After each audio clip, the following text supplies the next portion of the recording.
네, 글로벌 증시 속 주요 이슈들 안에서 투자 아이디어를 발견해보는 라운드 테이블 시간입니다. 오늘은 특별히 세 분과 함께하고 있습니다. 이재충 CSOP 자산운용 상무님과 김경환 하나증권 연구위원님, 그리고 우리 깜짝 등장해준 중국을 움직이는 뉴스를 전담하고 있는 서해캐스터까지 오늘 함께 보도록 하겠습니다. 어서 오세요. 네, 안녕하세요. 네. 일단 우리 이재충 상무님은 홍콩에 일단 주로 이제 상주를 하고 계신데 네, 그렇죠. 이번에 또 한국을 방문해 주셨어요. 네. 홍콩 고액 자산가 분들과 함께 한국을 방문하셨다고 들었는데 네. 어떤 일들이 벌어진 건가요? 어제하고 그저께였거든요. 네. 이제 고액 자산가라기보다는 저는 초고액 자산가라고 한번 표현을 고액 해볼게요. 자산가로는 부족하군요. 네, 그렇죠. 초고액 네. 자산가. 그래서 총 네. 31분이 오셨거든요. 그래서 다른 뭐 통역사분 해가지고 38명이 다 돌아다녔는데 이야. 한국의 증권사의 이제 리서치 센터 방문, 그리고 이제 기업 방문, 그 다음에 자산운용사 이렇게 방문해가지고 있었는데요. 가장 중요한 이유는 이 고액 자산, 초고액 자산가들이 한국 주식에 대한 관심이 너무나도 뜨겁다라고 제가 말씀드리고 싶어요. 그러니까 이 계기가 어떻게 되냐면 작년 11월 달에 홍콩에 이제 온라인 증권사에서 초빙을 해가지고 한국의 전문가들을 모셔가지고 이제 강연을 한번 했었거든요. 그때 반도체 섹터라든가 한국에 떠오르는 섹터들에 대한 이제 전망을 줬었는데 이 초고액 자산가 분들이 이제 저희 홍콩에 상장하는 ETF에 투자를 많이 하신 분들, 저희가 이제 그 선별해가지고 네. 이분들이 그럼 난 한국에 가가지고 직접 전문가들을 방문하고 싶고 이렇다 해서 그렇게 계기가 된 거거든요. 그래서 이번에 굉장히 막 뜨거운 반향을 일으켰고요. 그 다음에 아마도 한국 증시에서 이제 반도체뿐만 아니라 다른 섹터에 대한 전망들도 많이 들으셨기 때문에 혹시나 다른 투자로도 더 이루어지지 않을까라고 저는 네. 생각하고 있습니다. 뭐 어느 기업을 다녀오셨는지는 여쭤볼 수 없는 건가요? 말씀드릴 수 없습니다. 네. 너무 죄송하게도. 네. 이게 이제 오프 더 레코드로 네. 진행이 됐다는 점. 그렇지만 이제 우리가 흔히 알 수 있는 그런 주요 기업들이었죠. 그렇죠. 네, 좋습니다.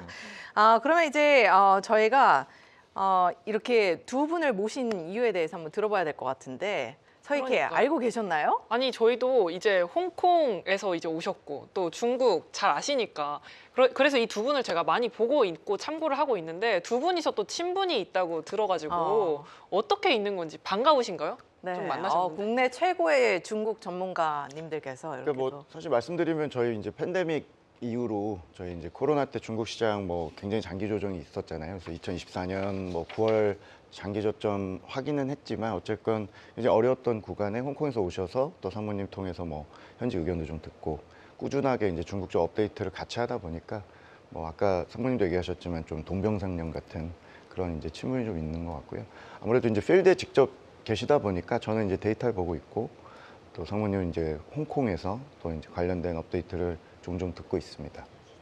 오늘 두 분 함께 하시니까 너무 좋네요. 네. 다양한 이야기, 네. 또 깊이 있는 심도 있는 분석 네. 기대해 보도록 하겠습니다. 자, 그럼 먼저 이재충 상무님께 질문을 드려볼 텐데요. 홍콩 투자 특히나 이제 밀접하게 많이 보고 계시니까 네. 지금 현재 홍콩 투자의 위치는 어느 정도 단계에 와 있다고 보시나요? 글쎄요, 작년 상당히 좋았었죠. 뭐 작년에 한국이 너무 좋았죠. 좋아가지고 네. 한국에 이제 가려가지고 빛을 내지 못했는데 올해 초에도 사실 상승을 조금 해주다가 이제 중국 정부에서 그 슬로우 불마켓 조금 완만한 상승장을 이제 구현하려는 그런 정책들 때문에 약간은 그 센티먼트상에서 꺾이긴 했었는데요.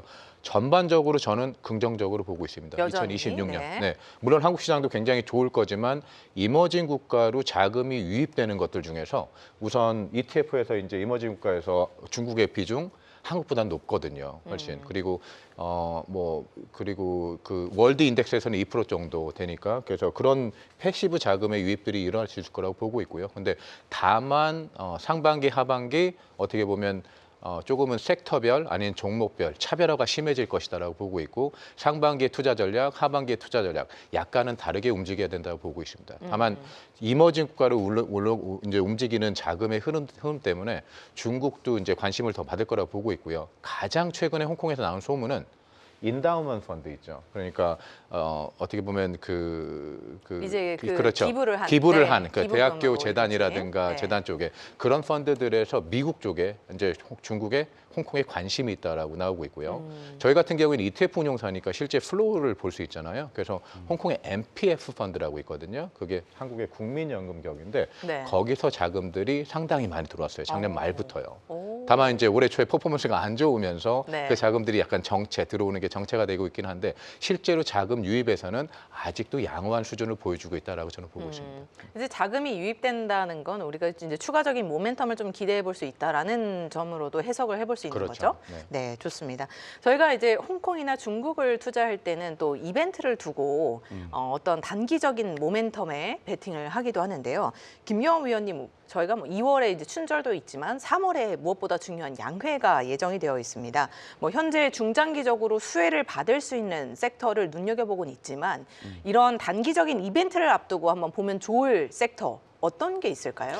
1분기 들어서 저희가 이제 추천드리고 있는 섹터는 중국의 범 시클리컬이라고 얘기하는 경기 순환 관련된 네. 뭐 중국의 상품이나 원자재 가격 강세라든지 저희가 2분기까지 중국의 생산자 물가가 무려 5년 차 만에 이제 상승 흐름을 보이면서 플러스 전환이 될 걸로 보고 있어서 이제 안팎으로 수입 물가가 지금 오르는 상황에서 중국의 그런 경기 민감주들 그리고 일부 이제 소비주 같은 경우는 저희가 이제 한 5년 정도 소위 말해 이제 빈집 상태인 상황에서 소비가 대단히 좋아진다기보다는 이제 작년부터 해서 이제 중국의 중산층들의 소비 축소나 부채 축소나 이런 것들이 좀 일단락이 되면서 이제 어떤 소비를 지장을 줬었던 이제 마이너스 요인들이 좀 해소가 됐고 주식 비중이 미국처럼 많은 나라는 아니지만 주식 자체가 이제 1년 반 동안 어느 정도 좋아지면서 주식 관련된 이제 춘절 앞두고 이제 소비 관련주들도 조금 움직일 수 있을 걸로 좀 말씀드립니다. 아까 단기 얘기를 하셨기 때문에 사실 3월 5일에 있는 양회나 전인대는 이번에도 뭐 그렇게 대규모 부양책을 기대하지는 않고요. 올해 특별히 이제 어떤 이벤트가 있다면 15차 5개년 계획이 올해 시작인데 이제 일종의 풀 버전 전문이 이번에 공개가 되면서 에너지라든지 전력망이라든지 새로운 신형 인프라 쪽 투자들이 얘기가 될 거라서 결국엔 그것도 시클리컬과 좀 유사하게 보실 수 있는데 중국 에너지 관련주들 또 일부 좀 많이 하락한 소비주 관련해서 이제 패키지 형태의 바스켓 형태보다는 조금 알파 형태로 중국 소비주를 좀 추천드릴 예정입니다. 그러면 이제 양회에 초점을 맞추기보다는 저희가 당장 이제 앞두고 있는 네. 2월 춘절에 조금 더 포커스를 두고 단기적인 투자 전략을 세워보면 좋겠네요. 특히 이제 소비주 위주로. 네, 맞습니다. 일단 기본적으로 춘절을 앞두고는 자금이 좀 유출되는 경향을 가지고 있고 그렇죠. 춘절- 바깥으로 계속 네. 나가니까. 네, 근데 이제 춘절 이후엔 다시 돈이 좀 들어오는 경향이 있고 아까 상무님도 얘기하셨지만 기본적으로 이제 최근에 어떤 자금 집행이나 전반적인 본토에서 홍콩으로 가는 자금, 내려오는 자금들 이런 것들이 집행이 좀 늦어지는 경향이 있고 또 중국의 큰 손이라고 할 수 있는 본토의 보험 자금이나 이런 쪽이 집행이 좀 늦어지는 것 같습니다. 그래서 일단은 이번 1월달, 그러니까 춘절 전까지는 기대가 그렇게 높진 않은데 직전에 어떤 돈들이 좀 들어오는지 저희가 좀 볼 필요가 있을 것 같고 춘절 이후에 어떤 상승 확률이 굉장히 높았던 중국 시장 입장에서 보면은 지금 관심이 좀 내려가거나 분위기가 안 좋을 때 비중을 단기적으로 확대하는 전략도 춘절 이후에서 3월까지 넘어가는 네. 저희가 비중 확대 전략을 좀 드려도 될 것 같습니다.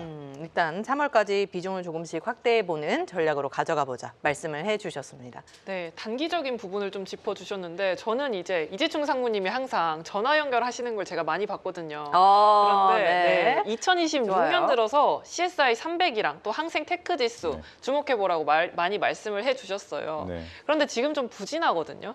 네, 그래서 맞습니다. 지금 계속 주목을 해봐도 될지 이게 좀 궁금하더라고요. 제 생각에는 항생테크의 종목들이 밸류에이션 측면에서 아직도 저평가돼 있기 때문에 아직까지는 투자 유효하다고 보고 있고요. 근데 CSI 300 같은 경우에는 소비 쪽으로 연관된 전반적인 경제를 대변하는 지수이기 때문에 CSI 300 같은 경우는 아마도 하반기 쪽으로 접근하시는 게 맞다라고 보고 있는데 상반기에서 아까 이제 연구원님이 소비에 대해서 말씀하셨는데 소비 심리가 아직까지는 그렇게 많이 회복된 건 아닙니다. 그래서 이번에 이제 인민은행에서 그 리포트를 하나 내는데요. 그러니까 가계 예금이 굉장히 많이 늘었었잖아요. 근데 그 예금이 느는 게 둔화되고 있고 그리고 사실 움직임이 어떻게 보이냐면 어떻게 보면 적립석자 그러니까 적금을 필요한 자금, 묶여있는 자금에서 바로 인출할 수 있는 자금으로 움직임이 좀 보이고 있거든요. 그래서 소비 심리의 회복에 관련해서는 뭐 3개월 이후에 3개월 내에 소비를 늘리겠다는 설문조사를 했는데 응답자가 그렇게 높진 않았어요. 응답률이. 그러면 이제 어떤 식으로 소비가 이루어질 것이냐. 그러니까 상반기에는 제가 보니 투자를 할 때 어떻게 움직여야 되냐면 중국 정책이 지원하는 섹터들, 테크라든가 아니면은 설비라든가 아니면 다른 이런 기술 섹터로 접근하시는 게 맞다라고 보고 있고요. 그런 측면에서는 항생테크가 유효하다라고 보고 있고 굳이 소비 섹터로 내가 중국에 그래도 접근하고 싶다라고 말씀드리면 아무래도 인터테인먼트라든가 실제 자기들이 이제 소비를 하고 나서 바로 만족감을 느낄 수 있는 것들이 있죠. 레저라든가 아니면 이런 것들을 접근하시는 게 맞다라고 보고 있거든요. 물론 아까 이제 춘절을 앞두고 관광 그 다음에 백주, 마오타이 이런 것들도 충분히 이제 그런 식으로 접근하셔도 가능하다 보고 있고요. 네, 마오타이. 그러면 이제 춘절에 중국 분들도 이렇게 막 명절 맞이해서 이제 다 함께 마오타이를 나누는 그런 분위기가 연출이 되는 건가요? 아무래도 마오타이 같은 경우에는 뭐 위원님이 더 잘 아시겠지만 네. 선물용으로 상당히 고가이기 때문에 네. 저희도 한 잔 네, 좋아하는데요. 네. 근데 이제 말씀하신 마오타이 같은 경우는 저희가 이제 도매가를 거의 디램 가격 보듯이 중국의 이제 백주 섹터 자체가 중국의 뭐 삼성전자라고 할 정도로 워낙 마오타이 같은 섹터가 지난 3, 4년 동안 부동산이 붕괴되는 과정을 잘 보여줘서 일종의 사치제기도 하고 일종의 희소성 있는 그런 정말 어떻게 보면 쟁이는 그런 형태로 이제 가지고 있는 품목이었었는데 도매가가 이제 붕괴되는 과정과 주택 가격이 10억짜리가 지금 6억이 되는 과정이 거의 일관되게 지금 내려가고 있고요. 근데 최근에 이제 도매가가 공급 축소로 인해서 오르는 과정이 좀 있습니다. 그러니까 네. 사실 올해 내년에 중국이 저희가 강한 경기를 베팅하기보다는 경기가 이제 하락하는 속도가 브레이크가 걸렸고 기본적으로 중국이 공급을 되게 많이 줄였습니다. 그러니까 정말 끔찍한 소비와 부동산 조정이 있어서 많이 줄였기 때문에 가격이 민감해질 수 있는 거고 제가 아까 시클리컬을 말씀드린 것도 결국에는 최근에 뭐 리튬이라든지 중국의 화학주가 왜 주도주가 됐냐면 수요가 좋아서가 아니라 4년 동안 캐펙스가 줄었고 상당히 줄인 상태에서 중국의 각종 정책들이 이제 가격을 건드릴 수 있기 때문에 실적이 올라갈 수 있다는 배경으로 되게 중국에서 보기 드문 올해와 내년에 실적 장세를 보게 되실 거라고 생각을 합니다. 그래서 저희는 기본적으로 지금이 어떻게 보면 내년까지를 바라봤을 때 실적을 기반으로 좀 추천드릴 수 있을 걸로 보고 있고 말씀하신 그런 백주 가격이라든지 중국의 어떤 그런 신용 사이클이 붕괴된 다음에 조금씩 이제 회복되는 신호들을 단지 소비뿐만이 아니고 그런 백주 같은 가격들을 저희가 좀 민감하게 보고 있고 올해 중국이 전반적으로 가격이 지하실에서 이제 지상 정도로 올라오는 정도만 하는 과정이 있더라도 실적들 개선이 좀 있을 수 있다는 게 저희가 하반기와 내년을 보는 시각이기 때문에 참고해서 중국의 보수적인 투자자는 CSI 300을 계속 담으셔도 되고 저도 일부 동의하는 의견이 상반기 항생테크 중심으로 보시되 저희는 뭐 이제 좀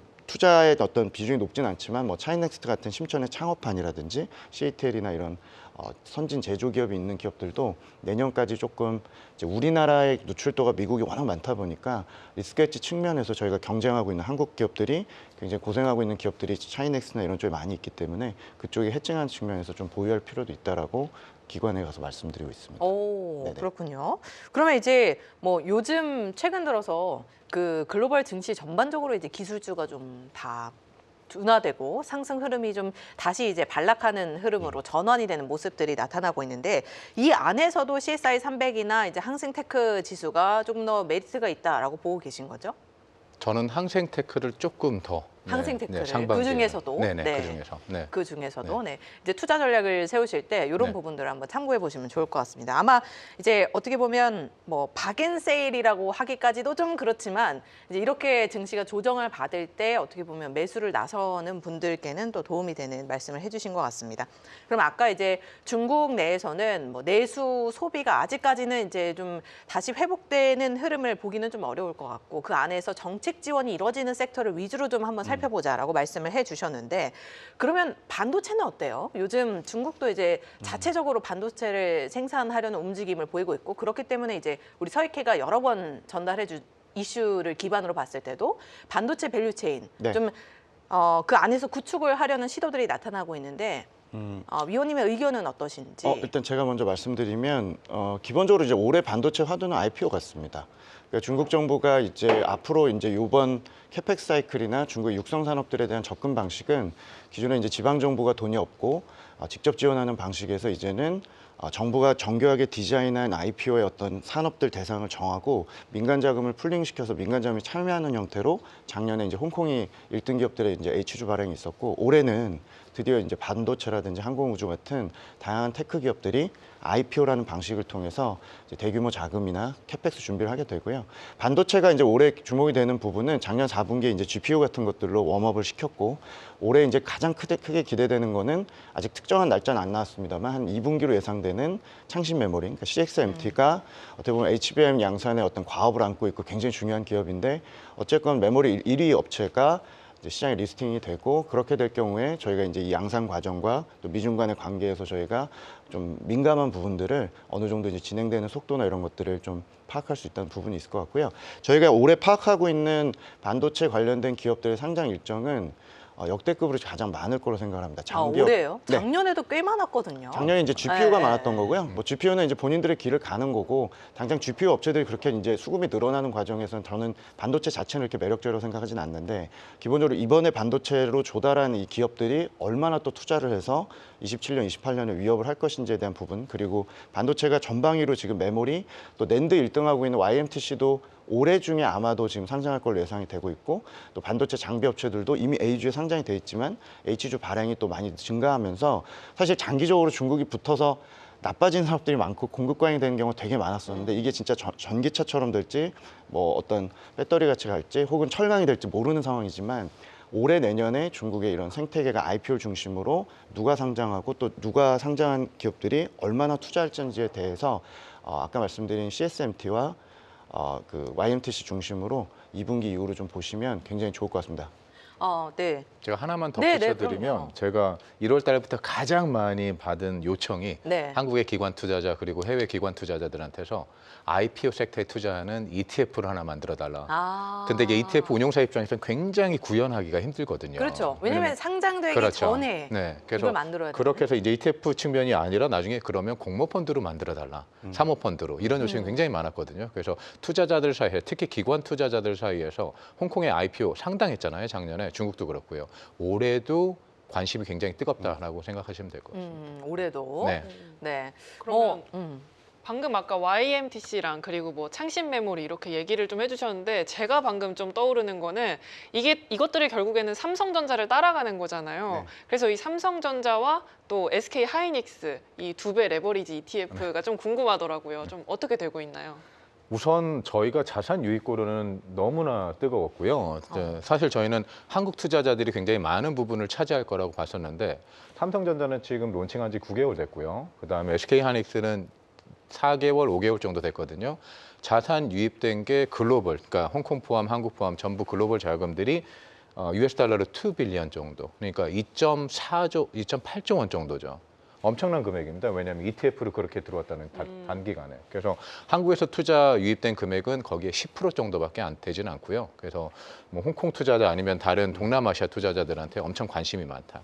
거기에 가장 근본적인 이유는 물론 삼성전자와 SK하이닉스의 퍼포먼스가 가장 주요긴 하죠. 왜냐하면 삼성전자가 10% 오르면 이건 20% 오르니까. 그러니까요. 다만 거기에 또 왜 그럼 홍콩 주식에 몰렸느냐, 홍콩에 상장된 ETF에 몰렸냐는, 제 생각에는 굉장히 많은 투자자들이, 특히 개인 투자자들, 그러니까 아니면 뭐 전문 투자자들, 그냥 증권사 계좌를 사용해서 움직이시는 분들 있잖아요. 글로벌 커스터디 사용하지 않고, 그런 분들한테 한국이 아직까지는 액세스가 많이 부족합니다. 그래서 한국에 투자를 하고 싶어도 한국 마켓이 열리지 않았기 때문에 그런 측면에서 접근성 때문에 저희로 들어왔다라고 보고 있는 것도 있고요. 네. 근데 향후 이제 제가 말씀드렸던 것처럼 그 고액 투자자들, 고액 자산가들이 방문을 했었잖아요. 거기 가장 큰 관심은 그럼 다른 종목은, 그럼 다른 섹터는, 다른 이제 차기 ETF는. 삼성전자나 SK 하이닉스. 예, 왜냐하면 홍콩에서 저희가 한국 종목을 낼 수 있는 게 한계가 있거든요. 왜냐하면 저희가 한국에 그 1000개나 있는 ETF처럼 그 숫자들을 할 수 없기 때문에, 그렇죠. 다양한 선택지가 있는 한국 마켓이 열리기 시작하면, 한국의 증권사들 굉장히 많이 노력하고 있거든요. 해외 증권사들 통해서 계좌를 오픈하면서 곧 열리면서 더 많은 물량이 들어오지 않을까라 생각하고 있습니다. 아니, 근데 그분들 입장에서는 이제 뭐 국내에, 한국에 이제 직접적으로 투자를 할 수 없었기 때문에 이제 ETF를 선택하신 거지만, 그 덕분에 초고액에서 초초초고액이 되신 게 아닐까 하는 네. 생각이 드는데요. 그렇죠. 굉장히 수익률이 많았고요. 그렇죠. 그리고 저희가 이제 네. 단기간에 삼성전자, SK하이닉스가 참 많이 또 상승을 했으니까요. 네, 그렇죠. 저희가 이제 31분을 모셨다고 했는데 가장 선택 기준은 뭐냐면 그 증권사에서 자산 가지고 있는 규모 기준, 네. 그리고 저희 기준에서는 저희 ETF에 투자한 기준. 아, 제가 한 분 정도를 말씀드리면 저희 거에 들어온 게 거의 한 종목에 네. 200억을 들어오셨다고 그러더라고요. 이야. 그래서 네. 전체 자산에서 한 종목 200억, 사실 그러면 전체 자산 얼마나 큰지도 알겠고 저희한테 굉장히 중요한 고객들이거든요. 아. 네, 그래서 그런 측면에서 저희 이제 향후 더 많은 선택지를 네. 고객들이 그렇네요. 투자할 수 있도록, 그리고 네. 저희 회사가 이 상품을 론칭하면서 사실 6개월, 7개월 전만 해도 소식만 들었지 실제 한국 종목에 대한 뭐 정보라든가 아니면 관심도 그렇게 크진 않았거든요. 근데 저희가 이제 지하철 5개 지하철에 있는 광고라든가 아니면 버스 옆에 광고를 막 이렇게 하면서 한국을 많이 홍보한 어떻게 보면 그런 역할도 하지 않았을까라고 생각하고 있습니다. 아, 그렇네요. 네. 뭐 간단하게 하나 더 여쭤본다면 요즘 중학개미가 이제 폭풍 매수를 하고 있다라는 소식이 들려오는데요. 두 분께서는 그러면 이제 이런 흐름 속에서 AI 핵심 성장주를 이 타이밍에 우리가 한번 눈여겨볼까? 괜찮은 접근 방법일까요? 뭐 먼저 말씀하세요. 아니요. 그러면은 뭐. 저는 조금 이제 좀 다르게 보는 시각인데요. 그러니까 기본적으로 내년까지 중국 시장을 좋게 보는 그 저희가 섹터, 그러니까 업종들이 기본적으로 중국이 제조업 중심으로 또 테크나 수출 기업들 중심으로 또 친환경이나 에너지 같은. 그러니까 사실은 작년에 중국의 시가총액 구조가 많이 바뀌어가지고 시가총액에서 예전에 부동산이나 먹고 쓰고 음식 소비 뭐 이런 것들이 4, 5년 동안 아까 이제 증발해버린 이후로 네. 이익 기준으로도 많은 그 중국의 뭐 주력 산업들 방산, 제약, 또 중국의 친환경이라든지 전력 장비 이런 쪽이 많이 커졌습니다. 이게 다 사실은 다 비미국 시장에서 우리나라와 경쟁을 좀 해야 되는 업종들인데요. 미국을 투자하는 관점에서 딱 거울처럼 중국의 또 비슷한 어떤 주식을 AI 쪽에 특히 찾으시는 쪽보다는 AI 같은 경우는 조금 중국의 생태계가 있는 알리바바나 텐센트 같은 일종의 약간 B2C에 좀 가까운 쪽의 어떤 대칭으로 보셔야 될 것 같고, 중국이 잘하는 건 결국에는 미국 같은 그런 독점 기업들이 아니라 지금 중국이 잘하고 있는 제조 기업들이나 조금 이제 테크에 가까운 기업들 중에서 조금 더 하드웨어스럽거나 혹은 좀 에너지에 가까운 것들이 저는 유력하다고 생각하고, 그게 결국에 또 우리나라 상장사들을 신흥국 내에서는 롱숏으로 보이게 만드는 그런 비교 우위에 있다고 저는 생각을 갖고 있어서, 그런 관점에서는 딱 대칭해서 투자하시기보다는 중국은 조금 더 아까 말씀드린 그런 심천의 차이넥스트 같은 CATL 같은 기업들이 있거나 자율주행하는 밸류체인이 있거나 조금 더 에너지나 제약바이오 같은 기업들이 있는 지수들도 좀 많이 보실 필요가 있을 것 같고요. 물론 저는 항생테크도 굉장히 좋아하지만 중국의 과창판 같은 이제 반도체 기업들이나 항공우주 같은 기업들이 또 생겼을 때 생길 수 있는 기업들에서 주요 테크 지수가 한 3가지 정도가 있는데 좀 분산해서 이렇게 투자하시는 전략이 중국엔 제일 맞다라고 생각을 하고 있습니다. 네. 일단은 네, 그러니까 너무 사실 미국을 봤을 때는 주력 기업이 이게 딱 우리가 떠올리면 네 떠오르는 그 기업들이 있잖아요. 근데 그것보다는 중국에서는 네. 좀 더 분산시켜서 그렇죠. 그러니까 네. 중국판 엔비디아를 찾아야 되겠다, 중국판 오라클을 찾아야 되겠다 이런 개념보다는 네. 조금 더 이렇게 엔드단에 가까운 쪽에서 이제 생태가 있기 때문에 중국이 잘한 AI 응용 분야를 좀 보시면서 네. 상대적으로 이제 미국이 좀 못하는 것들 중에서 중국이 이제 전반적으로 수출이나 전체적으로 이런 것들이 이제 시가총액 구조가 바뀌었기 때문에 이제 그런 기업들을 좀 많이 추천해 드리려고 내년까지 좀 얘기를 계속 드리고 있습니다. 아, 네. 뭐 맞습니다. 사실은 중국판 엔비디아를 찾아보자 하더라도 이 중국 기업이 사실 엔비디아만큼 하기는 좀 어렵잖아요. 그렇죠. 네. 그렇다 보니까 이제 그런 내용들을 반영해서 참고해서 이제 전략을 세워보면 좋을 것 같고, 우리 상무님은 어떻게 생각하세요? 저도 거의 같은 의견인데요. 아까 테크 저는 삼총사라고 표현해 드릴게요. 삼총사. 예, 네, 항생테크와 스타 50 지수, 그다음에 차이넥스 지수, 이제 과창판하고 창업판인데요. 그런 식으로 약간 폭넓게 분산 투자를 하는 게 맞다라고 보고 있고요. 아까 말씀드린 AI 생태계, 사실 뭐 AI 버블 이런 얘기가 많이 나오긴 하는데 전반적으로 AI 중국이나 아니면 한국 쪽에 투자 그리고 계속 이어질 거라고 보고 있고요. 미국은 선택적으로 접근해야 된다고 보고 있고요. 왜냐하면 AI를 투자를 하면서 그거에 대한 효율성이라든가 그게 네. 영업이익을 창출하느냐 이거에 대한 의문들이 계속 제기되고 있는데 맞습니다. 최근에 중국이나 또 KTX 한국은 때문에. 그렇죠. 네. 계속 이제 시작되는 단계다라고 보고 있어서 그 전반적인 AI 생태계 서플라이 체인에서 움직이는 기업들 그 측면에서 보자면 저는 스타 50 지수가 가장 좋다라고 보고 있고요. 가장 대표 지수 중에. 그리고 이제 스타 50 지수를 제가 좋아하는 이유는 중국 정책 지원이죠. 왜냐하면 국산 반도체화 테마와도 너무나 맞물려 있기 때문에 스타50 지수를 선호하고요.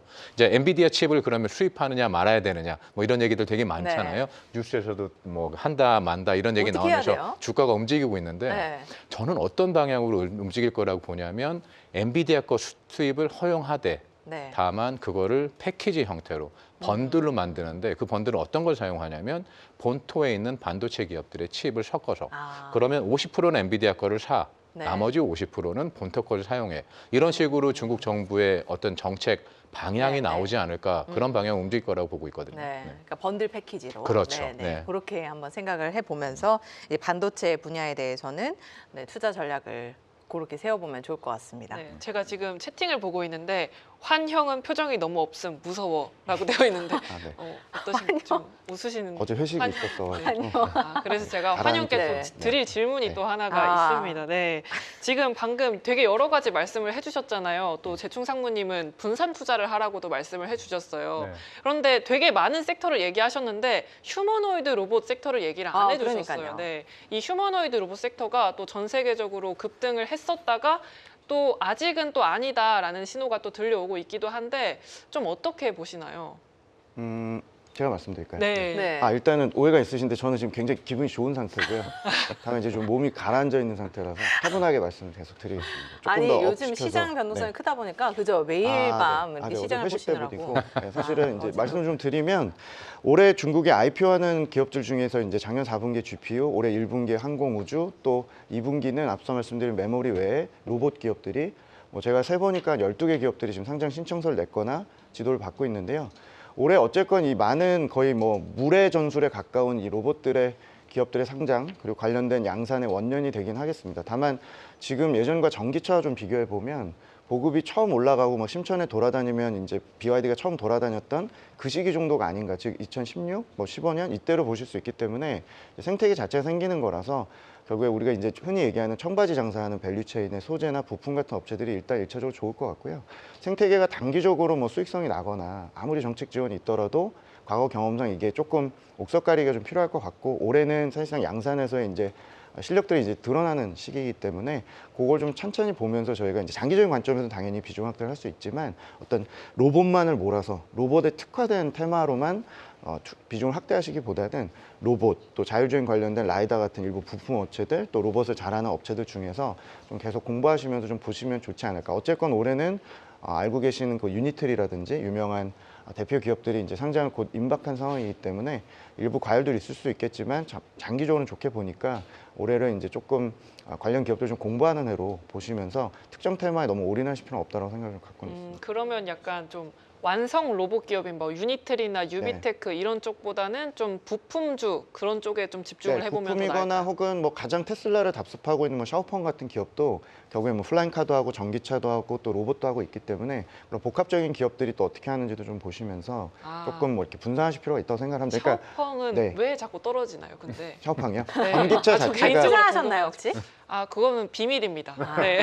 근데 전기차도 지금 올해가 사실상 구조조정의 원년 같은 겁니다. 그러니까 이제 전기차 기본적으로 지금 결국에 생존할 기업들은 BYD, 샤오미, 뭐 샤오펑 이런 기업들이겠습니다만 전반적으로 경쟁이 여전히 너무 심하고 또 보조금 효과나 이런 게 내려가기 때문에 딱 테슬라 같은 기업을 찾기는 좀 어렵습니다만 전반적으로 이제 복합적인 기업들 중심으로 올해 이제 좀 기회를 보시면서 좀 점진적으로 확대하는 전략도 좋을 거라고 생각을 갖고 있습니다. 저도 굉장히 동의하는 게 네. 옥석 가리기가 너무 옥석 힘들잖아요. 가리기. 근데 네. 중국 투자를 하면서 저도 개인적으로 느낀 얘기긴 한데 언어의 문제 때문에 그리고 정보의 제한이 있어서 실제로 누가 옥석인지 정보에 의해서 파악하기가 되게 힘들어서 제가 ETF 운용사잖아요. 네. 그래서 항상 말씀드리는 거는 ETF로 접근을 하셔라. 네. 사실 근데 홍콩에는 이렇게 깨알 홍보까지. 휴머노이드 로보틱스나 이런 거에 관련해서 진짜 그거의 테마에 특화된 ETF는 아직까지 제가 알기로는 상장이 안 된 걸로 알고 있어요. 근데 본토에는 꽤나 있거든요. 다만 본토 ETF 똑같이 그 정보의 제한성이 있죠. 왜냐하면 그런 정보들이 저한테 모여지고 있지 않기 때문에. 그래서 한국에 상장된 뭐 잘 만드는 ETF 운용사들이 있거든요.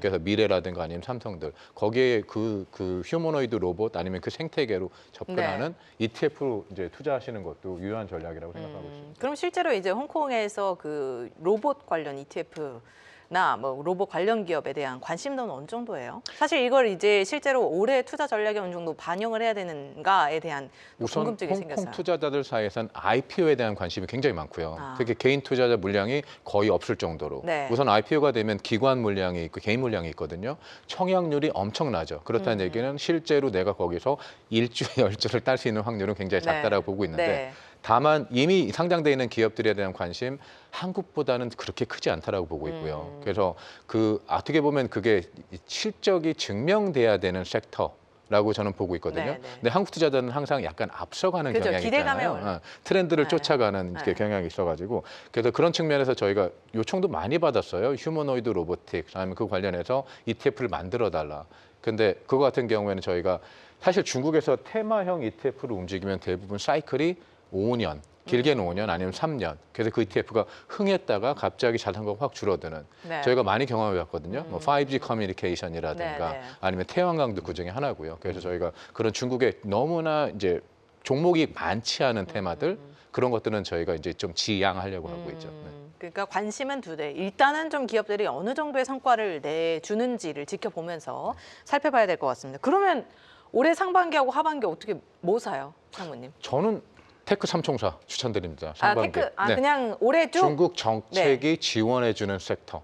특히 그 중에서 가장 스타 50 지수. 네. 반도체, 이제 국산 대체화 이렇게 보고 있고요. 상반기에 아까 말씀드린 소비 섹터에 접근을 하고 싶으시면 아까 말씀드린 레저라든가 엔터테인먼트 아니면은 백주라든가 이런 식으로 직접 소비를 통해 가지고 내가 만족할 수 있는 근데 빅티켓 아이템이라기보다는 서비스 위주의 소비 섹터를 뭐 관광도 그 중에 하나일 거고요. 이렇게 추천드리고 근데 하반기부터는 저희 기대감에 이제 소비 심리가 조금은 이제 좋아질 거라고 보고 있거든요. 네. 그리고 부동산도 세상에 지금까지 5년 동안 떨어졌는데 그러니까요. 얼마나 더 빠른 속도로 완만해지지 않을까요? 그리고 가장 최근에 나온 소식이 상해시에서 이제 신규 주택 말고 기존 주택 판매량이 5년 만에 최고였죠, 동기. 네. 그래가지고 그런 소식들이 나오는 것들을 보면 부동산 시장이 하락 안정화가 조금은 하반기에 이루어지지 않을까. 그렇게 되면 소비 심리가 좋아질 거라고 보고 있고요. 그래서 상반기, 하반기를 좀 나눠서 상반기에는 이제 소비 중에서도 서비스 위주로 한번 살펴보자라고 말씀을 해주셨고 하반기에는 이제 소비가 좀 개선되면서 오를 수 있는 그런 섹터들에 눈여겨보자라고 말씀을 해주셨습니다. 그리고 스타 50 지수 잊지 않을게요. 네. 오늘 지나도 까먹지 않을 것 같아요. 그리고 또 아까 말씀해주신 게 우주항공 쪽도 많이 말씀을 그러니까요. 해주셨잖아요. 우주항공. 네. 네. IPO들이 굉장히 많이 또 대기를 하고 있는데 네. 그런데 지금 중국 우주항공 과제가 또 로켓을 회수하는 데 계속 실패를 했어요. 중국에서. 네. 그래가지고 이 부분은 또 어떻게 봐야 될지 좀 궁금하고 아직 시간이 좀 걸릴 것 같다라는 의견도 굉장히 많거든요. 근데 어쨌든 이제 스페이스X하고 같이 타고 이제 글로벌 전반적으로 우주항공 섹터가 가는 거 아닌가요? 맞습니다. 그러니까 지금 중국이 굉장히 마음이 급한 게 보이고요. 12월 달에 이제 어떤 수익성보다는 기술 중심으로 민간 기업들에게 특례 상장을 항공우주에 허용을 했고 3월 5일에 하는 전인대에서도 아마 반도체나 전기차 같은 기간 산업급으로 항공우주를 격상시켜서 상당히 지금 마음이 급한 부분, 그러니까 선전 게임이기 때문에 미국이 너무 앞서갔고 아까 지적하신 대로 저희가 뭐 담당자는 아니지만 재사용 관련된 기술도 3년 이상의 격차가 있다라고 지금 저희가 판단을 갖고 있습니다. 그래서 작년에도 무려 뭐 글로벌리 지금 저희가 쐈던 로켓 중에 40%가 중국일 정도로 상당히 지금 다급한 상황이고 굉장히 이례적으로 민간 기업들 중심으로 해서 한 7개 기업을 지금 굉장히 급하게 지도하면서 이제 상장을 좀 임박시킨 상황이라서 저희가 사실 올해보다는 내년에 좀 성과들을 좀 기대하는 편이고 이제 항공우주 관련해서도 작년 12월 특례 상장 이후로 주가가 너무 빠르게 이제 쏟다 보니까 뭐 천자가 붙거나 항자가 붙으면 다 주가가 오르는 상황에서 정부가 조금 어느 정도 통제하는 방향들을 좀 보이고는 있지만 전체적으로 말씀하신 대로 미국과 어떤 중국의 어떤 경쟁 하에서 관련 섹터에 대한 시가총액 비율이나 어떤 밸류에이션이 좀 계속 올라가는 그 과정은 계속 진행될 것 같습니다. 네, 내년까지 좀 주목을 해보라고 해주셨는데 네. 제가 또 김경환 위원님 T 메신저를 제가 계속 팔로우하고 그러니까요. 있거든요. 알고 그래서 계셨나요? 네, 뭐 제가 자주 뿌려가지고 그쪽에 또 감사합니다. 계속해서 또 네. 정보를 올려주시면 네. 제가 또 볼 것 같아요. 네. 그래서 저는 또 궁금한 게 중국 이슈를 또 선정하실 때 기준이 좀 궁금하더라고요. 되게 많이 올려주시는데 다 중요한 정보들인 것 같아서 네. 그래서 뭔가 주식 이슈, 개별 기업 이슈에 좀 더 주목을 해야 될지 아니면은 좀 정치 이슈에 주목을 해야 될지 좀 궁금하더라고요. 최근에 저희가 많이 이제 피딩하거나 첨삭해서 보여드리거나 하는 것들 혹은 저희가 코멘트 올리는 것들은 아무래도 바텀업이 많고요. 종목이나 산업들 이슈가 지금 압도적으로 관심이 높으신 것 같고 워낙 중국이 지금 뭐 매크로라든지 정책에 대한 어떤 베팅은 크게 관심도가 없어서 저희가 이제 연금이나 이런 좀 큰 기관들 고객들한테 가서는 뭐 거대한 얘기들을 드리지만 전체적으로 저희가 이제 빈번하게 세미나나 올리는 내용들은 주로 중국의 산업이나 테마 이런 거 중심으로 좀 얘기를 하고 있어서 저희도 이제 팀원들하고 중국이나 아시아 전문 테마 관련 애널리스트 준비를 좀 시키고 있을 정도로 중국의 뭐 전반적인 일 말씀드린 항공우주나 또 새로운 것들 자율주행이나 이런 쪽에서 조금 더 그런 내용들을 좀 많이 업데이트 드릴 예정입니다. 오, 어. 좋은 것 같아요. 네. 네. 계속 봐야겠어요. 저희도 도움 많이 받고 있습니다. 네, 고맙습니다. 자, 그럼 마지막으로 우리 이재충 상무님께 홍콩 증시 투자에 있어서 개선되어야 할 사항이나 아니면 우리가 또 추가로 뭐 주목을 해봐야 된다라는 부분들이 있으면 어떤 게 있을까요? 제 생각엔 중국의 규제 리스크가 어떻게 보면 개선돼야 네. 될 상황이라고 그건 보이긴 쉽지 한데. 않아요. 네, 제가 그렇죠. 뭐 이렇게 중국어도 좀 한계가 있지만 우리 시 주성님께 네, 그렇죠. 전달할 수 있을지 편지라도 써볼까요? 그러니까요. 그래서 본토나 이제 홍콩 어떻게 중국 접근하는 방식이 세 개잖아요. ADR, H 지수, A 지수. 그래서 A 지수. 그래서 그 방향대로 막 그냥 움직이는데 아무래도 근데 2026년은 제 생각에는 2025년보다는 좋을 거라고 보고 있고요. 이제 항상 이제 투자를 하는 데서 투자 선택지가 많으니까 어떤 것들이 아웃퍼폼 하느냐, 언더퍼폼 하느냐 굉장히 중요한 거라고 보고 있고요. 아까 말씀드렸던 데처럼 이머징 마켓으로 자금이 흘러올 때 한국이 가장 큰 수혜를 받았고 그다음에 이제 한국 저는 더 상승할 거라고 보고 있거든요. 뭐 아침에 나왔을 JP 모건도 7,500포인트라고 얘기하는데 네. 그렇죠? 그 정도까지는 약간은 무리가 있긴 하지만요. 7,500포인트. 그렇죠. 네, 네. 여러 가지 구조적으로 다 개선되면 저는 충분히 가능하다고 보고 아. 있거든요. 거기에 원화 상승까지 이루어진다 네. 그러면 이제 그 다음 주자가 아니면 같이 동반하는 주자가 중국, 네. 홍콩이지 않을까라고 생각하고 있습니다. 아, 좋습니다. 이제 네. 아시아 그 안에서 이제 국내 증시를 비롯해서 홍콩과 중국 증시까지 한번 크게 관심 가져두면 좋겠다라는 말씀으로 정리해 주셨습니다. 오늘 이렇게 세 분과 함께 했는데요. 아쉽게도 저희는 여기서 인사드려야 될 것 같습니다. 오늘 말씀 고맙습니다. 감사합니다. 감사합니다. 감사합니다.